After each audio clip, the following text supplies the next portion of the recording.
सलामी दो। जन गण मन अधिनायक जय हे भारत भाग्य विधाता पंजाब सिंध गुजरात मराठा द्राविड़ उत्कल गंगा। स्वतंत्रता दिवस के इस 79वां अवसर पर समस्त भारतवासियों को हार्दिक शुभकामना, ढेर सारी बधाइयाँ। इतना ही कहना चाहूँगा कि देश आज़ाद हो गया है, लेकिन आज़ादी का जो मूल व्यवस्थाएं थी, जो मांग था, जिसके तहत आज़ादी चाहिए थी, अभी उससे पूरा नहीं किया गया है। और स्वतंत्रता सिर्फ बोल लेना, कह लेना नहीं। स्वतंत्रता का मतलब ये होता है कि अगर जो समस्या समाज के प्रति है, गरीब के प्रति है, बेरोजगार के प्रति है, उस समस्या का समाधान सरकार के माध्यम से सही तरीका से हो और यहाँ की जनता सजग हो, जागरूक हो, शिक्षित हो और समृद्ध हो, सुरक्षित हो। ये स्वतंत्रता का मूल मंत्र है जो अभी अधूरा है, इसे पूरा करना है। और क्रांतिकारी की जोश, ये लहर जो है जगा के रखनी है दिल में, हौसला को बुलंद रखना है, अपनी तिरंगा की ईमान, शान और सम्मान के लिए मर मिटने को हर वक्त तैयार रहना है। देश है तो हम सब है, ना है मिटना है। यही है सच्ची आज़ादी। और जो ये आज़ादी मिली है फ्री में थोड़े मिला है। इस आज़ादी को दिलाने में लाखों ऐसे वीर सपूत अपने आप को शहादत दे चुके हैं और तब हम लोग आज़ादी को प्राप्त किए हैं। तो हमारा दायित्व तो बनता है कि जो उनका सपना था उस सपना को पूरा करें और देश को सुरक्षित रखें। इन्हीं शब्दों के साथ समस्त भारतवासियों को स्वतंत्रता दिवस की हार्दिक शुभकामना, बहुत सारी बधाइयाँ।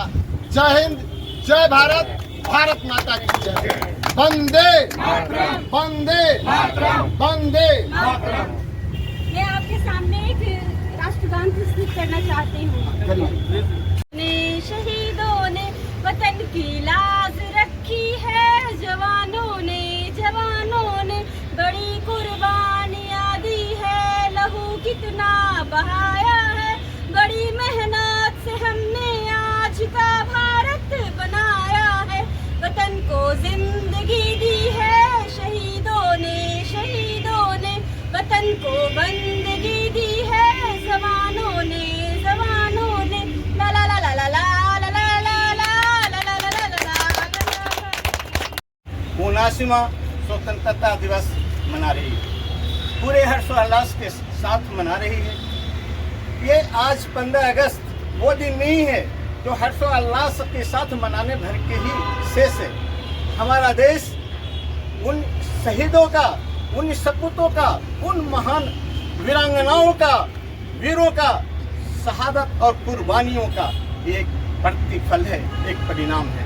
मैं आपको कहना चाहता हूं कि आज जो हमारा देश इस मुकाम पर है, उन शहीदों के कुर्बानियों पर स्थापित है और हमें उनसे प्रेरणा लेनी है। पूरे देशवासियों को प्रेरणा लेनी है कि हम खुले आसमान में, स्वच्छंद आसमानों में सिर्फ स्वतंत्र हवा लेने भर की शेष नहीं है। हमें एक रिस्पॉन्सिबिलिटी दी गई है, हमें एक जिम्मेवारी मिल गई है, उन जिम्मेवारी को बखूबी निभाना है। हमें देश की अखंडता एवं देश की अक्षुण्ण बनाए रखना है। हमें समतामूलक समाज की स्थापना करना है। हमें वो संकेत देती है, हमें वो देश, वो प्रेरणा हमें संदेश देती है कि आपको जिम्मेवारी जो मैंने दिया था, मैं अपने दिलों और मानों में संजोए रखा था, मैं अपने सपनों को संजोए रखा था। उस सपना का साकार करने के लिए तब मुझे शांति मिलेगी, स्वर्ग में जाकर के मुझे तब शांति मिलेगी, तब तक जब आप हमारे देश के लिए, उस पंक्ति के लोगों के लिए स्वतंत्रता नहीं दिला देते हैं जो अंतिम पंक्ति में खड़े हैं। मैं समाज के उन लोगों को ये व्यवस्था देने की बात करते हैं जिसमें मिटाने की बात करते हैं गरीबी, भ्रष्टाचार और समता मूलक समानता देने के लिए, इसको अक्षुण्ण रखने के लिए आपको कर्तव्यनिष्ठ बनना होगा और आपको बनाना होगा। साथियों, मैं आपको यह भी बतलाना चाहता हूं कि हमें जो जिम्मेवारी मिल गई है उसी जिम्मेवारी को बखूबी निभाएंगे। और अभिनंदन ट्रस्ट के माध्यम से मैं आपको ये कहना चाहता हूं कि हम समाज सेवा, शिक्षा, समर्पण और लोगों को सेवा करने के लिए संकल्पित हूँ।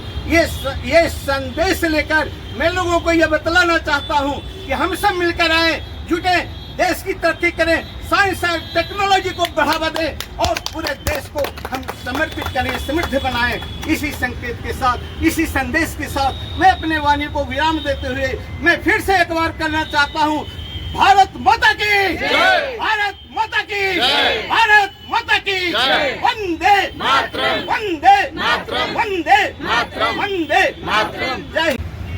आज हम लोग 79 स्वतंत्रता दिवस मना रहे हैं। आज़ादी मिले हम लोग का 79 ईयर्स हो गया। इसमें हम लोग का देश बहुत उतराव चढ़ाव देखते हुए देश आगे अपना प्रगति पर राह पर बढ़ रहा है। लेकिन आज सभी सरकारें, सभी स्टेट की सरकार हो या केंद्र की सरकार हो, रिलीफ की योजना जैसे हो गया आपको वृद्धा पेंशन स्कीम, खाली रिलीफ की योजना चलाने के काम कर रही है। लेकिन उस रिलीफ योजना के जगह सरकार को फ्री स्वास्थ्य और फ्री शिक्षा की जरूरत है। ये जो इतना अनुदान जो सरकार गरीबों पर खर्च कर रही है, गरीबों का मेन आर्थिक पैसा खर्च शिक्षा और स्वास्थ्य में होता है। अगर सरकार शिक्षा और स्वास्थ्य फ्री कर दे तो जितना सरकार अनुदान देती है उससे अधिक गरीबों का बचत हो जाएगा। मात्र 19 लाख की आबादी भूटान देश है, जहां आपको प्राइवेट स्कूल और प्राइवेट हॉस्पिटल खोलने का इजाज़त नहीं है। बड़े बड़े देश में प्राइवेट स्कूल और प्राइवेट हॉस्पिटल खोलने का इजाज़त नहीं है। लेकिन भारत में तो 90 के दौर के बाद ऐसा स्थिति आ गया कि धीरे धीरे सरकारी स्कूल और सरकारी विद्यालय बंद होते जा रहे हैं और सरकारी और प्राइवेट स्कूल और प्राइवेट हॉस्पिटल कुकुर मुत्ते की तरह गली गली खुलते जा रहे हैं। इसमें कमाई का आधा पैसा गरीबों का स्वास्थ्य और शिक्षा में चला जाता है। इसलिए जागरूक जनता पार्टी ये मांग शुरू से करके आर्थिक आज़ादी। आर्थिक आज़ादी क्या है? आर्थिक आज़ादी जब अपने आप आपको हो जाएगा, फ्री स्वास्थ्य और फ्री शिक्षा मिलेगा तो स्वतः आर्थिक आज़ादी मिल जाएगा। क्योंकि किसी भी कोई अमीर हो या गरीब हो, कमाई का आधा हिस्सा मूलतः पढ़ाई में, इलाज में चला जाता है। आप पढ़ाई कराने जाइएगा तो वहाँ लड़ाई नहीं करिएगा। पढ़ाई तो शिक्षा तो बाद में मिलता है, पहले उसका जूता लीजिए, कॉपी लीजिए, किताब लीजिए, उसके बाद शिक्षा का बात होगा।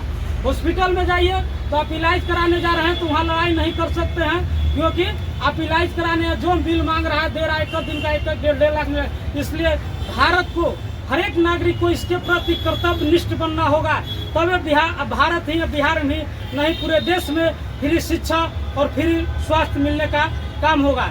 इन्हीं कामों के साथ हम लोगों का एक भारत के कर्तव्य नागरिक बनकर आगे भी आज़ादी को अखून और अखंड रखते हुए भारत को प्रगति पर चलते हुए भारत के प्रति कृतज्ञ बनते हुए भारत को एक विकसित राष्ट्र बनाना है।